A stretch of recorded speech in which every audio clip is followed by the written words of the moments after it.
xisbiga talada haya ee dalka Kenya ayaa shaaciyay in ay diyaar u yihiin in ay ka qayb galaan doorashada ku celiska ay maxkamadda sare ee dalkaasi go'aamisay. Wariyaheena Maxamed Qani Xuseen Kuusow ayaa warbixintan inoo eegaya. madaxweynaha dalka Kenya Uhuru Kenyatta ayaa aqbalay doorashada ku celiska ah ee muddada 60 cisho ay u qabatay maxkamadda dalka Kenya kadib markii ay kasashay doorashadii ku soo baxay dhawaan. madaxweynaha ayaa 2 maalin ka hor sheegay inuusan ku faraxsanayn isla markaasina asagu ka xun yahay in 6 qof oo kaliya ay go'aamiyaan in ay malaayiin qof oo dad ah dib loogu laabto codkooda isla markaasina doorashada lagu celiyo. I personally disagree with the ruling that has been made today, but I respect it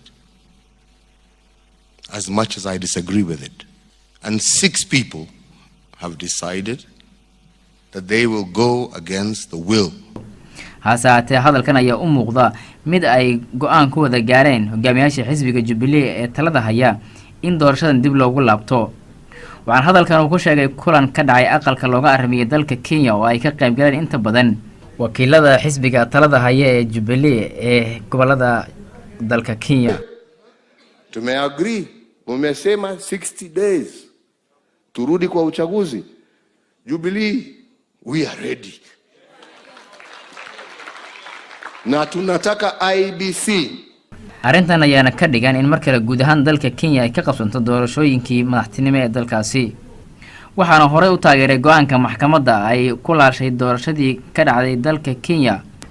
xisbiga uu hogaamiye Raila Odinga ee lagu magacaabo NASA ayaa isagu waxa uu u dabaaldegay go'aanka maxkamadda kaasi oo banaanbaxyo waaweyn ay ka dhigeen magaalooyinka ay ku haystaan aqlabiyadda ee gudaha dalka Kenya. go'aanka maxkamadda ayaa noqonaya kii ugu horeeyay ee ka dhaca qaaradda Afrika isla markaasina madaxweyne ku soo baxay doorasho mar kale la kansalo doorashadiisa. waxaana inta badan lagu xalin jiray go'aamo xal mastuur ah oo la isugu soo dhaweynayo hogaamiyaasha dhinaca tartamada isku qabsada ee qaaradda Afrika kuwaasi oo ugu dambeyn lagu dhameeyo in loo qaybiyo awoodda.